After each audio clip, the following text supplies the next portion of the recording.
Despite recent diplomatic outreach from the United States to Moscow, there is speculation that some Western businesses are considering a return to Russia.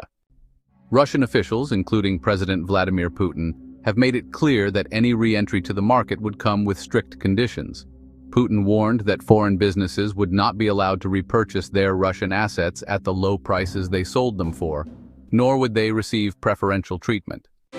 At the annual Congress of the Russian Union of Industrialists and Entrepreneurs, Putin emphasized the need for a regulatory framework that would facilitate the return of foreign businesses while maintaining an advantage for domestic manufacturers. He stated that each deal would require separate, careful consideration. Following the full-scale invasion of Ukraine, hundreds of Western companies ended or scaled back operations in Russia. But as the first direct U.S.-Russia talks since then were held in Saudi Arabia last month.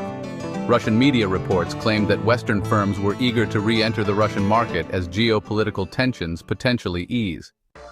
Putin instructed the Russian government to draft transparent rules for Western firms seeking to return, ensuring honest and responsible conduct in Russia, with the regulations to be finalized by April, according to the Russian Union of Industrialists and Entrepreneurs.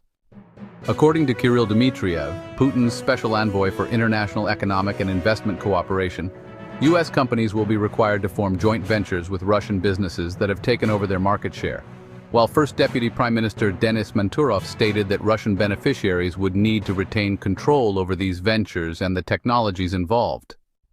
During Tuesday's Congress, Manturov emphasized the necessity for changes in the principles of foreign investment and localization, highlighting that Russia has adapted to many Western sanctions and replaced some foreign brands with domestic alternatives. Although trade between Russia and the U.S. remains minimal, with American exports to Russia totaling just $500 million in 2024, and Russian exports to the U.S. reaching $3 billion, it has been suggested that Russia is interested in easing restrictions for returning firms as part of potential negotiations to end the war in Ukraine.